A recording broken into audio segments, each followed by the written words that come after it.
শুভ সকাল বন্ধুরা, কেমন আছো সবাই? তো বেরিয়ে পড়েছি বাড়ির জন্য। আর দেখতে পাচ্ছ এখন আমি আছি যে এলাকায় কাজ করছিলাম, দাইহাট। তো এই যে চলে এসেছে, দেখতে পাচ্ছ দাইহাট স্টেশন। তো এটা শুধুমাত্র একটা স্টেশন, কোনো জংশন না। ভারতের স্টেশনগুলো সত্যি খুবই সুন্দর হয়ে থাকে। আর আমি যেহেতু ভারতীয় বলতে একটু গর্ববোধই করছি, তার কারণ নিজের দেশের নাম তো সবাই করতে চায়, কিন্তু তোমরা বাস্তবটা দেখো। একটা স্টেশন এতটা বড়, এই যে পেছন দিকটা দেখতে পাচ্ছ এতটা বড়, মানুষের বসার জন্য জায়গা আর কি। এই যে দেখতে পাচ্ছ আমি বসে আছি, আরও এইদিকে এই জায়গাগুলো বসার জন্য আছে, এপার ওপার হওয়ার জন্য। এই যে দেখতে পাচ্ছ সিঁড়ি, উপরে ব্রিজের মতো করা আছে। তো সত্যি স্টেশনগুলি অনেক পরিচর্যা করা হয়, এর জন্য অনেক খরচও হয়।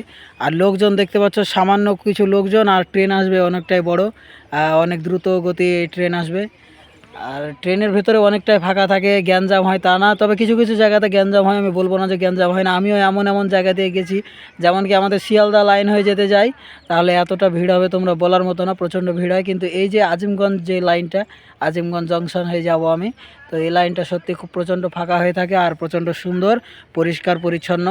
তো ভারতীয় বলে গর্ববোধ হচ্ছে একটা ভারতীয় বলে, যে এরকম আমাদের ভারতে এরকম উন্নতি হচ্ছে। তো আমি চাইবো আরও উন্নতি হোক।